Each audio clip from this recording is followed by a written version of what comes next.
अस्सलामुअलैकुम प्यारे बच्चों। आज हम पढ़ेंगे हर्फ ते। आज हम पढ़ेंगे हर्फ ते।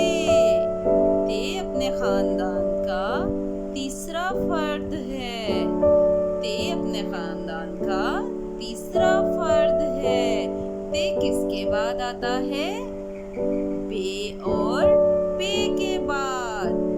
ते किसके बाद आता है? बे और पे के बाद। और ते की आवाज क्या है? ते की आवाज है त। ते की आवाज है त। ते की आवाज क्या है? त। मेरे साथ दोहराइए, ते की आवाज है त। अब हम देखेंगे ते से कौन कौन से अल्फाज बनेंगे। त तीर, त तकिया, त तरबूज, त तारे,